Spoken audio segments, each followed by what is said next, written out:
ఓం నమో శ్రీ వెంకటేశాయ.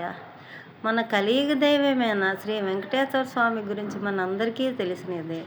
ఆపద మొక్కులు వారు, మొక్కులు తీర్చేవారు. మనం ఏదనుకుంటే అదే జరిపించే స్వామి గురించి, స్వామి తాలూకా నిదర్శనం లీలల గురించి మనందరికీ తెలిసినదే. ఈరోజు నేను ఏమి చెప్పదలుచుకున్నానంటే, మనం అక్కడ ఏమన్నా సరే మనం అనుకున్నది స్వామి వింటారు అనేదానికి కూడా నేను ఒక నిదర్శనం ఈ వీడియో ద్వారా మీ అందరికీ సమర్పించదలుచుకున్నాను. మా అక్కగారైన విశాలాక్షి గారు తన అనుభవంతో మీకు ఒక విషయము చెప్తారు, వినండి. నా పేరు కొత్తూరు విశాలాక్షి. నేను స్వామి దగ్గరికి వెళ్ళాం, కిందటి నవంబర్లో వెళ్ళాం. అక్కడ మాకు అప్పుడు సైక్లోన్ వచ్చింది.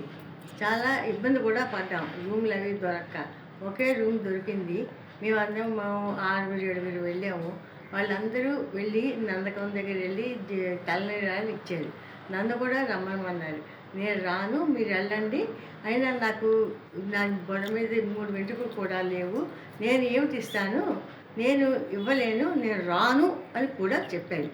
అప్పుడు మా వదిన గారు వచ్చి అన్నారు, వదిన గారు మీరు రండి, 3 కత్తిర్లైనా ఇవ్వండి స్వామికి, మీరెందుకు మానేస్తున్నారు, మేమందరం వెళ్తున్నాం కదా, మీరు రండి అన్నారు. నేను రానండి, మీరు వెళ్ళండి, పర్వాలేదు అన్నారు. సరే అన్నాం. అక్కడి నుంచి వారి దర్శనం అయిపోయింది. దర్శనం బాగా అయింది. మాకు శ్రీవారి దర్శనంలో మాకు కలిపారు. దేవుడు చాలా బాగా దర్శనం చేసుకున్నాము. అక్కడి నుంచి వచ్చేసాక 2-3 నెలల తర్వాత నుంచి నా జుట్టు ఏంటంటే కొసకి చివరిని ఇంత ఉండలాగా అయిపోతూ ఉండేది.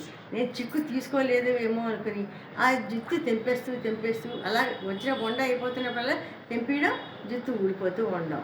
కానీ ఆఖరికి కొన్ని రోజులు ఏంటైందంటే ఇంకా చివరిని ఇక మీకు చూపిస్తున్నాను. నిదర్శనం చూడండి, జుట్టు ఎలా ఆ ఉన్న 3 వెంట్రుకలే 3 ముళ్ళలాగా అయిపోయి ఎలాగ ఉండలాగా అయిపోయిందో. అది ఇంకా దేవుడు మహిమ అని మనం అనుకున్న దానికి దేవుడు ఎంత మహిమ చూపిస్తారో చూడండి. ఇప్పుడు నేను ఏంటంటే తిరుపతి వెళ్ళి అందరూ ఏంటంటారంటే ఈ జుట్టు తీసి ముడుపు కట్టేసి వెళ్ళినప్పుడు పూర్తిగా నీ ఇష్టం వచ్చేలాగా తలనీలాలు ఇచ్చిండి అని చెప్పారు. ఇప్పుడు ఏమిటో అని ఆలోచిస్తున్నాను. దాని నుంచి ఏంటంటే ఈ మాట నేను డిసైడ్ అయిపోయింది ఏంటంటే ఈ మాట వెళ్ళి పూర్తిగా తలనీలాలు ఇచ్చేద్దాం అనుకుంటున్నాను. ఓం నమస్తే.